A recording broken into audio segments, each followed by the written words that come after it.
AI is incredible.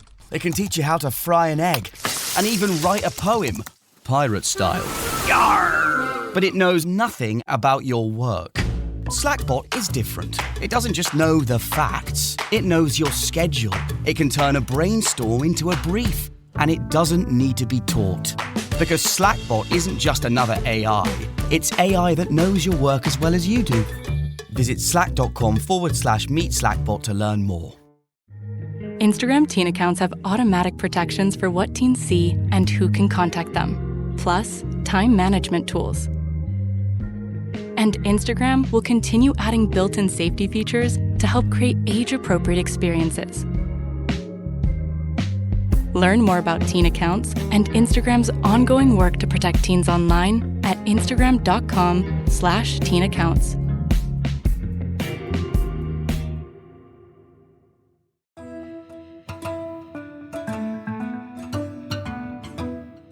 For the News and Observer, I'm Dawn Vaughan, Capitol Bureau Chief and host of Under the Dome.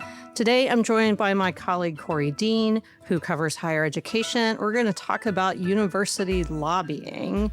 This, as we're recording this on Monday, August 25th, we're almost rounding out the summer, basically, because it's the first day of school for the majority of students, K-12 students in North Carolina. Colleges have started at least a week, some more, maybe some are just getting rolling. So we're going to talk about education. Basically, this is a chaotic time for higher education with attention pressure from President Trump and Congress, a lot of it reflected in the Big Beautiful Bill Act. Korie knows all about this as our higher ed reporter extraordinaire. At the same time, North Carolina universities taking steps to advocate for their campuses, spending lots of money to do it, which brings us to lobbying. So some people may not even know that universities lobby. Where does the money come from? Who are they spending it on? Yeah, so I took a look at university lobbying for a package that will be in the print edition of the News and Observer this upcoming Sunday. And, as I was reporting on this, I'll be honest, I hadn't paid much attention to university lobbying before, but it kind of comes down to two main buckets. So the schools, I would say the larger schools that get a lot of research funding that interact at the federal government level a lot tend to have in-house lobbyists that do this work every day. They get paid a salary to do it. So that's the case at Duke and UNC. They both have in-house federal lobbyists that, they're in Washington a lot. They're lobbying Congress. They're talking about how research funding helps their campuses, as well as other issues that come up. They both of those schools, as well as others around the state, get like lots and lots of money. I mean, millions and millions of dollars in federal funding. So obviously this year that funding has been threatened. There have been lots of cuts to research funding, to other forms of federal support for higher ed. And so it's just been a busy time for those lobbyists. And because of this just increased pressure, increased attention, they are spending a lot more money to get in front of congressional lawmakers, to get in front of federal policymakers and kind of make their case about why this funding and why these other programs are important for them. So, we've really seen since the beginning of this year a massive increase in spending on those efforts at UNC. It's more than quintupled. Duke has spent, I think it's about nearly 92% more than they had at this time last year. And also something that's newer this year within the past couple of years is that UNC and Duke specifically are using outside lobbyists. So that's something else that's interesting that we can get into, but they're using high-profile, well-connected people to lobby on behalf of them and using that as an extra resource and thus spending extra money to do it. How does that work? So there's those that are already employed by the university, and so are they hiring outside firms? And where's that funding coming from to do it? Yeah, so they are hiring outside firms. The two examples that I'll give are that both UNC and Duke are using a firm called DLA Piper, and former North Carolina Senator Richard Burr is part of their firm. So Richard Burr has been lobbying for UNC and Duke. UNC is using another firm called Checkmate Government Relations. And the founder of that firm is Ches McDowell, who is the brother of Addison McDowell, a North Carolina congressman, also has lots of ties to the Trump family. So you can see why that would be maybe a strategic move on UNC's part at this time under the Trump administration. And, they're using them kind of as added monitoring, I think is what UNC's lobbyists told me. It adds just additional help on maybe specific issues. UNC's lobbyist, her name is Kelly Dockham. She told me specifically about Richard Burr that, he used to sit on the Senate Health, Education, Labor, and Pensions Committee, and I think was the ranking member of that committee for a time. Neither of North Carolina's senators are on that committee now. So obviously that's a huge place where a lot of action for higher ed is happening. And so they felt like having Richard Burr lobby on behalf of the university would be an advantage that they maybe wouldn't have otherwise. How does that work? Or I guess like a lot of this is sort of behind the curtain really of what lobbying really means, where it's more formal meetings versus you're friends with somebody or already has this relationship. And it kind of, is this newer with these outside firms because universities have been, a lot of them targeted by Trump himself? Or so is it the panicked response, or is it not as bad as it could have been because these were already kind of embedded? Good question. I think UNC started using DLA Piper, which is Richard Burr's, the firm that he's associated with, last year. And that was around the time that Lee Roberts became chancellor. Obviously, he's more of a non-traditional chancellor, so may have more thoughts about how he wants lobbying to be done at the university.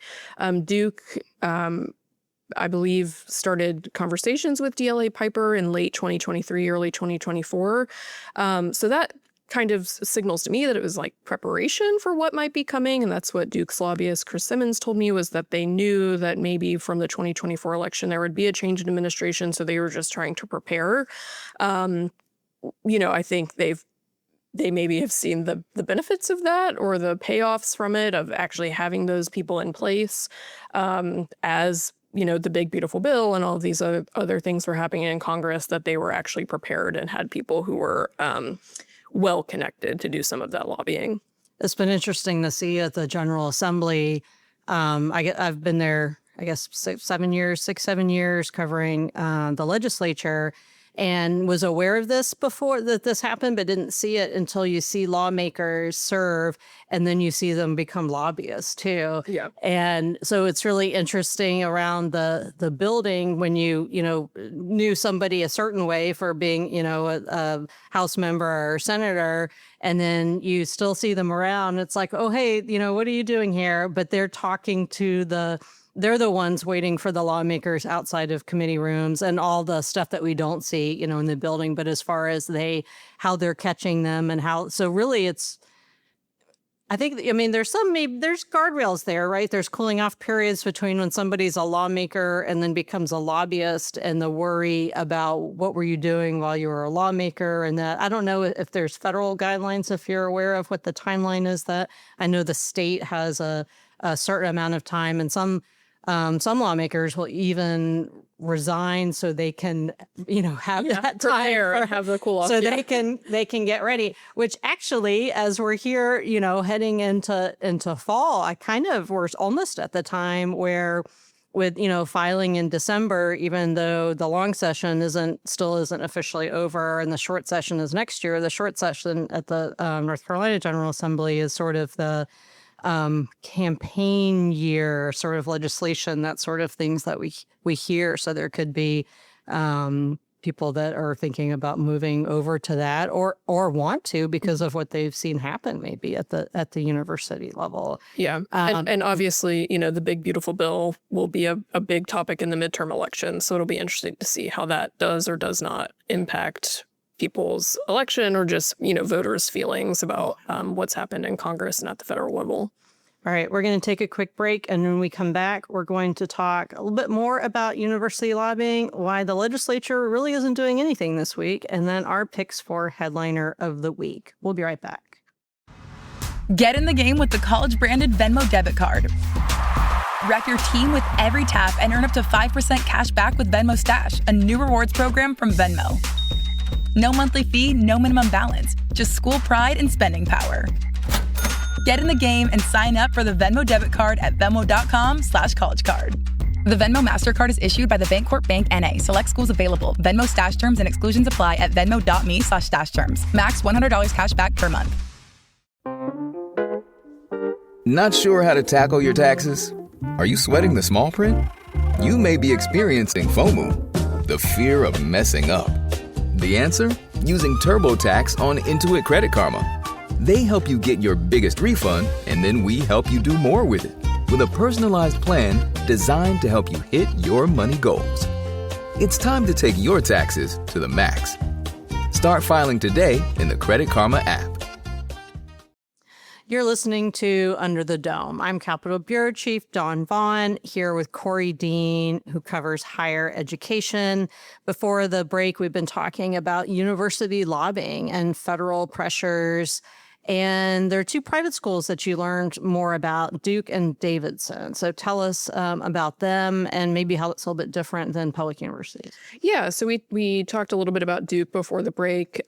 Just to put a number on it, Duke so far this year has spent $727,000 on federal lobbying, which is almost double what they spent at this time last year. So a really big increase. Davidson, on the other hand, is actually using a lobbyist for the first time, at least on record, what the lobbying reports show, but for the first time on record this year. And that was very specifically tied to the endowment tax increases that Congress had proposed in the Big Beautiful Bill, which was the federal budget bill that President Trump backed.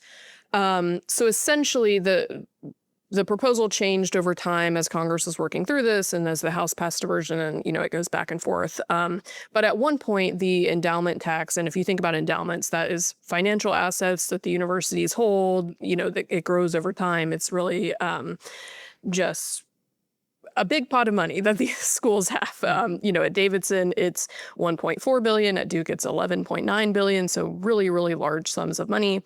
Right now, the private wealthiest schools are taxed at a rate of 1.4% on those funds.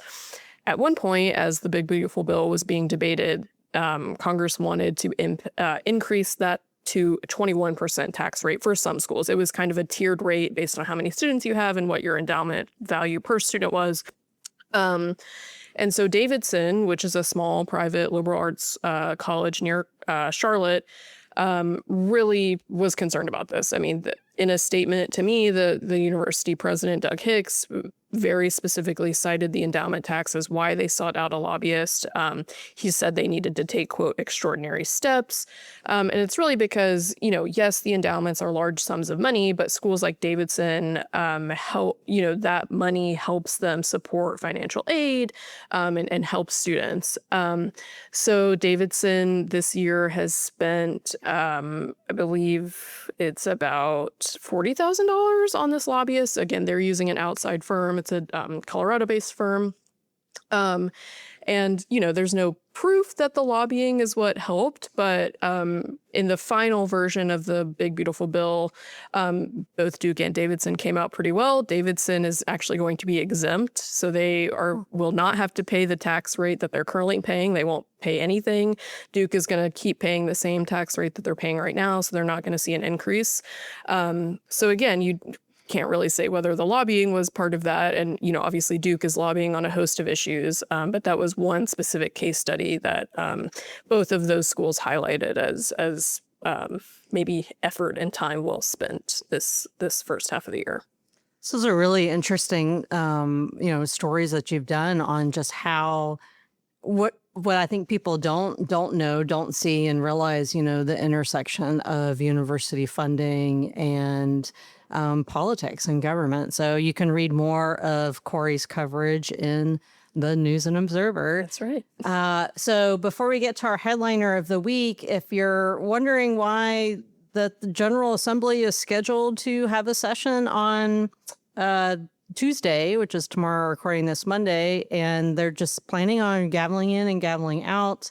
There were a lot of hopes earlier this summer from probably especially state employees, teachers, all those that have their salary set by the General Assembly, that they would have made some sort of decision on raises and on a lot of funding, especially with, we were just talking about the federal government, about, federal cuts and what's that impact on school systems. Our education reporter, Kern Huey, has written a lot about sort of this uneasiness as the school year begins. And what we've heard from the coroner offices is that there won't be votes this week, that there won't be committees this week. Again, we're recording this Monday. In 5 minutes, things can change, but it looks like this is what's going to happen. Really, the only thing on the calendar is a press conference from Democrats, from Senate and House Democratic leaders who want to talk about like this delayed budget and what this means for the state. So the General Assembly is not scheduled to be back again for another month. They have these placeholder dates at the end of every month.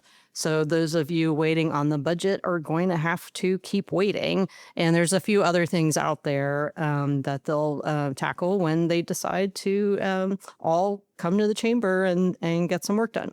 So, all right, moving on to our picks for headliner of the week. I'll go first. We kind of already talked about it. Mine's the first day of school. So shout out to all the bus drivers and all the students and all the families and parents and teachers and cafeteria workers and front office staff and everybody with this first day of school and first week of school. It's a very exciting time, very stressful time, I'm sure, for a lot of people, and fun and memorable. And so that's my headliner, first week of school for those of y'all that are listening to this on Tuesday. Korie, what is your headliner of the week? I will keep it higher ed themed since that's my beat, but a little bit more of a fun angle than lobbying and federal pressure. People may know that The Summer I Turned Pretty, an Amazon show, is in its third and I believe final season this summer.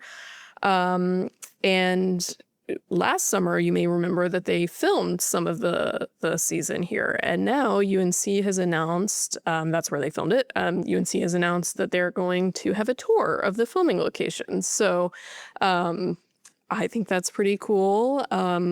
It's not the first thing that's ever been filmed on campus, but I think it's like the latest one and the most exciting one. And obviously that show is like you can debate what the age range is, but I think college students are very interested in the show, and obviously people, just in general. So it'll be cool to take the tour and see where they filmed it all. I caught up on it over the weekend, and we still have a couple of weeks left of shows. Have you watched all of it? Yes, I'm caught up. Yeah. Are you team Jeremiah or Conrad? Conrad. Ugh, no. I think they're all insufferable. Oh, well, that. I mean, especially. Yeah. Yes, I think it's not the best show I've ever seen, but it's a fun watch to dissociate from.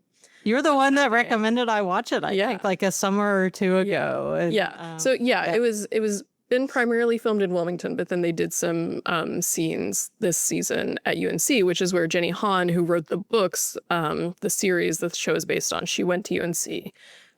So that was cool to watch the first. I didn't realize how much of UNC was going to be featured, but I think it was like the first or second episode, and it was like, oh my gosh, there's Old East or wherever they filmed it, and it was not just like one or two clips; it was like a lot. So. Then they have like a mountain scene, so I don't think there's mountains in Chapel Hill. No, last time I checked. Yeah. If you look way off in the distance. Yeah. So, all right. Well, it's always cool to watch shows with any sort of North Carolina connection, and that's a neat trivia. So, all right, we're out of time for the News and Observer. I'm Dawn Vaughan with Korie Dean, producers Kevin Keister, Laura Brache. Thank you for listening, and we'll talk to you next time. For more from our politics team, subscribe to the News and Observer at newsobserver.com/subscribe. Sign up for our political newsletter, also called Under the Dome, at newsobserver.com/newsletters. Thanks for listening.